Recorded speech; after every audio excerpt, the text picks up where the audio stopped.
And also understanding, like, utilizing these tools internally, having a program set up to evaluate these different tools, how to track what's happening. There's just a lot of concerns and not a lot of clarity on what's going to happen. I mean, I'm even seeing with social media, uh, there's a lawyer here in Texas that just took them took Mark Zuckerberg in front of like, I don't know if it was the congressional or whatever, but he basically was asking about the algorithm causing depression, right? And they're looking at that impact of that. And then I start thinking the algorithm with AI is influencing how people are interpreting brands, how people are looking at brands. What if from a regulatory environment, it tells you to do something that there's a hallucination, and then you take action based upon that? Where are the legal implications there? So there's this whole box of things that I think is starting to get unpacked, and regulation is starting to catch up, but it's not there yet. I mean, so what are the recommended even guardrails that you would say for people operating in this environment to start considering or looking at or trying to do their best to protect themselves? Right.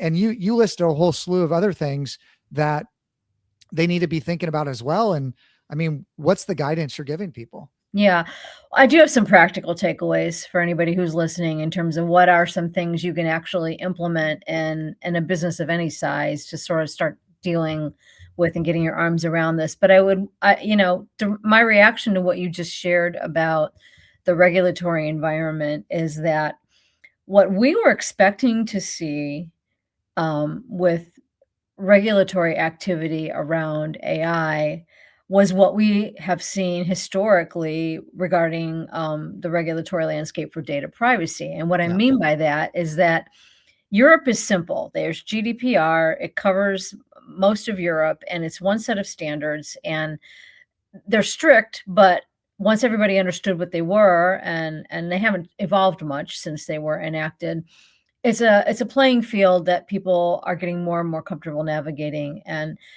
in the US, though, we've never had a federal standard for data privacy. What we instead have is this state patchwork of data privacy laws. We play to California because that is the strictest set of standards, the closest to GDPR. But there's state activity in other areas that is, sort of catching up. So that's the landscape with data privacy. I thought that's what we would see for AI. And to some degree, it is what we're seeing. However, laid over that, you've got the federal government putting a lot of pressure on the state government and state governments in the United States not to regulate the use of AI. You've got some states still moving forward and doing so. Some states have laws requiring disclosure if you've used AI in creating the content. New York State has synthetic content creation rules. There are SAG-AFTRA union negotiations around the whole issue of use of AI-generated content and likenesses, et cetera, et cetera. So we're still seeing some patchy state-by-state regulations, but then we're seeing this tension between the federal government and the state. The federal government didn't get involved at all in preventing states from enacting their own data privacy rules. Go for it is pretty much the approach they've taken. I doubt anybody said it that way, but that's kind of how it is rolled out. But with AI, the federal government has been very specific, if you will, about not wanting states to get in their way in terms of whatever decisions we might make in the United States around governing usage of AI. So what do you do about all that? As somebody who's trying to own a business and keep on top of all this and limit your risk and